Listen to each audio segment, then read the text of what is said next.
lovely way to have a cup of coffee, and Professor Tony Holmes AO popped in, and feel like a cup of coffee, don't you? I certainly do, and just call me Tony. Tony, look, it's just terrific to have a chat to you about some of the things you've done in life, and I don't sort of want to go through the CV minute by minute, hour by hour, or we'd need many, many hours, but what was the inspiration to get into the medical profession, to actually sit down with someone at some stage and say, you know what, I'd like to be a doctor? Well, it was my mother. I came from a poor family, and I think my mother always wanted me to be a doctor. And when I was, for my 12th birthday, she gave me a book called Men with Golden Hands, written by a fellow called Lund, who was an Austrian. It was translated from the German.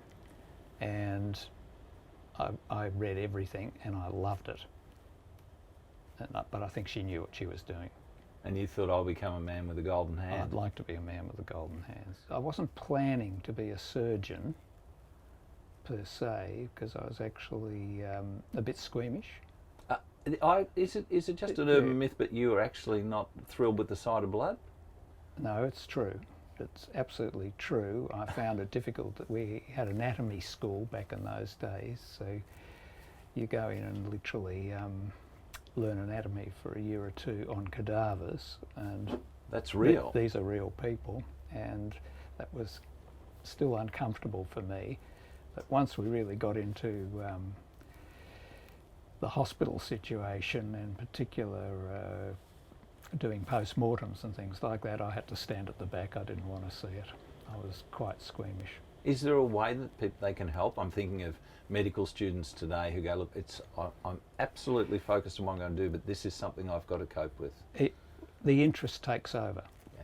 The moment you become interested, then it takes over. But yeah, I was heading to be a physician rather than a surgeon, because I thought, surgeons were guys who wear gumboots and sweat a lot, and physicians were the sort of Sherlock Holmeses that use their brains, and I wanted to be clever, but I wasn't really. I was just someone who liked to use his hands.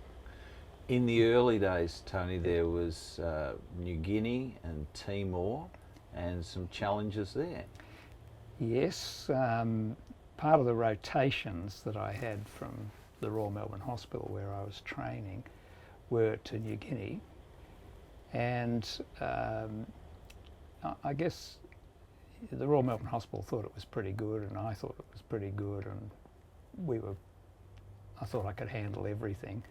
But you go into a country like that, and all of a sudden you're faced with things that you hadn't seen before.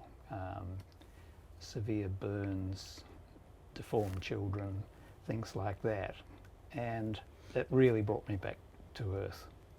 In what way? Well, I thought, what I was doing, learning at the Royal Melbourne, that would be very straightforward, whereas in New Guinea I had to really think, well, I don't know how to do this. I don't know how to repair a child with a cleft lip or a deformity, or deal with bad burns, and these were the common things there. If someone got a major hand injury or a leg injury in New Guinea, their life was pretty much finished. They couldn't earn a living or get food and stuff like that. Yeah. So that made me change the way I was looking, and I was working at the Royal Melbourne with some really wonderful surgeons who sort of enthused me, and one of them were in the plastic surgery unit, where they reconstructed, because a lot of general surgery back then was cutting things out, draining something, or cutting it off. What we lay people think of is the day-to-day operations. The day-to-day operations, and reconstructive surgery is making things, and that's what I like to do, so make things. And that's a lovely way of putting it. And you are facing some of the toughest times with the people you see. They come in as a patient from all parts of the world. How do you handle the emotion, first of all, before we get into the actual medical side, that it's just so sad when you see them initially, or is it the hope that you can do something? Well, I think no, yeah, you're absolutely right. It is sad, and you have to put yourself in the patient's and their parents' position, and then try and explain that to them, but also know what you can't do and what you can do, and make sure that you get that across to them clearly. But yes, it is hard, but interestingly enough, children are the best patients because they don't have any emotional overlay. Adults are scared because they know things, they've heard things, whereas children are believing and trusting, and they actually make the best patients. I really enjoy treating children. They are terrific patients. And some of them would probably just accept the way that they are, with the sadness of abnormalities within their face and their head and everything, but then to go that next stage when the operation is complete and successful. Yes. What's interesting is that children with deformities grow up in many ways more resilient than normal children. They get a lot of support from the doctors, their parents, and they're just generally a bit tougher. And then when you see them get through and how they deal with life, they do very well. Whereas quite often the normal children who don't have anything wrong are very worried by their appearance, their body image. The social media doesn't help. No. And in fact, there's evidence to show that their body image index is less than some of these children that are born with major deformities, which is a very interesting and somewhat disturbing fact. The Melbourne procedure was revolutionary. You're ahead of your time. Explain what that was all about, or what it is about. Oh, that's fairly complex. So I'm a craniofacial surgeon, so I tend to deal with children's deformities that involve the craniofacial skeleton. And part of that is that certain children are born where the sutures of their head, their skull, fuse early. Now, all of us, when we're born, need to have flexible sutures, first of all, to get out the birth passage, but secondly, the brain is expanding very rapidly in a child. And so having the bones not fused together allows the brain to expand. But there are some diseases where the sutures fuse early, and then the brain cannot expand in that region. It's trapped. It's trapped. And this fusion is usually in utero, so this is before you're even born. So the brain can't develop properly. And we know this because when these children are born, and if we follow them through, a lot of them have cognitive defects, learning difficulties, and frankly, some develop raised pressure, which is life-threatening. So the early treatment for this many years ago, once it was recognised and surgery was possible, I mean, if it wasn't possible then they had raised pressure, well, they died. But the early surgery was to release that suture. But it then refused because that was the disease that they had. It refused. So then surgeons tried everything, even wrapping plastic around the edges of the bone when they were operating so they couldn't join together. But the body knew better. It actually made new bone between the plastic bits. And it still caused the fusion. So you had to work out, how can we overcome this? Yes, and it wasn't worked out by me. It was worked out by some pioneering surgeons, but usually in the early 20th century, how to actually make bigger cuts and start shifting the bones to where they should have been had this not happened, all in one operation. And the major pioneers for that were from France, actually. A fellow called Paul Tessier, who was the pioneer of craniofacial surgery.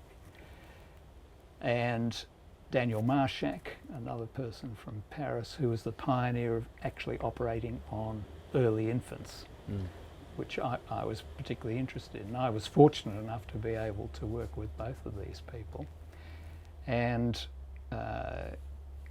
we brought the techniques back to Australia, well, to Melbourne, when I came back from America in 1978. And there were multiple techniques, and we couldn't really find the right one. And then one day I was doing one of the ones invented by a fellow called Jane, that was his surname, and it wasn't quite working the way.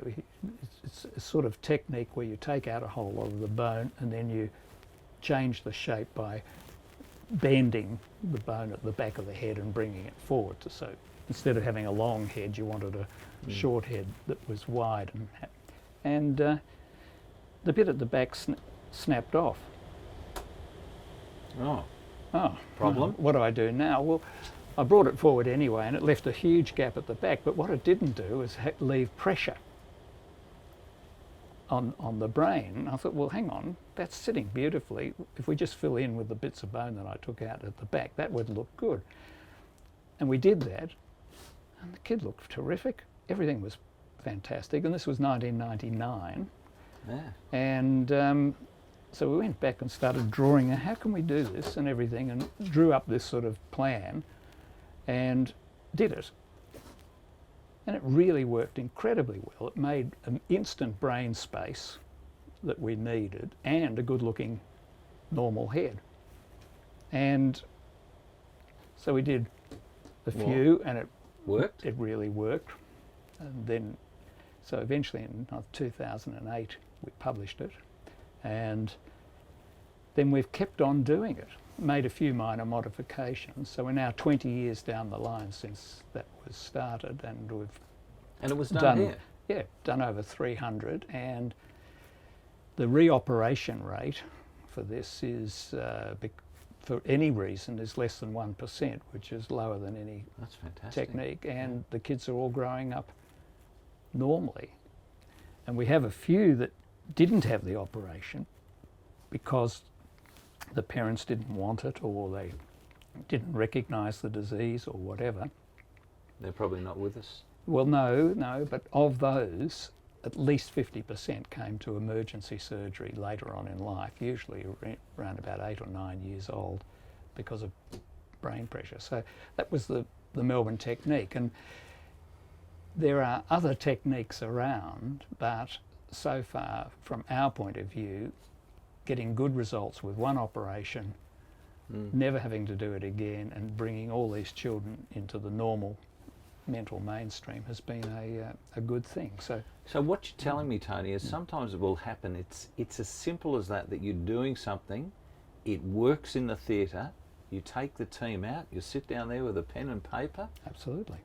And decide this is why it worked, and if we can continue this. That's serendipity in medicine. Yeah. I mean, penicillin was discovered because Fleming noticed a gap around a mould, and said, "Why is that happening?" And then went back and changed it.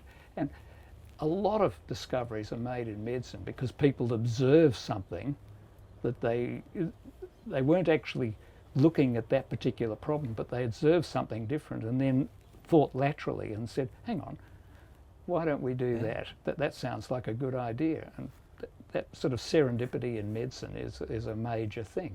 But innovation. But you've got to have innovation, but you've also got to have a prepared mind. An open mind. An open mind. With that in mind, I'll do the double whammy here. We're talking about the dollar, and every dollar that's given to the Royal Children's Hospital, I feel, is used really, really well. It's an amazing Good Friday appeal. It's an amazing hospital. Yep. From somebody who spends so much of your life there, how good is it? I think it is a marvellous institution, and there's something special about doctors who go into paediatrics. From my point of view, that they have a slightly different attitude on life, and it's a lovely environment to be working in because everybody's really focused on doing the best for kids. So you actually enjoy being in that environment. And it's yes, it is well supported by the public, and because we all have children, and they're the most important things in our lives. And I think that is why it's such a good institution. Plus, it's I think it's intellectually honest as well, and and I've really enjoyed working there. Interestingly, it was only late in my surgical training that I had anything to do with children. Sure.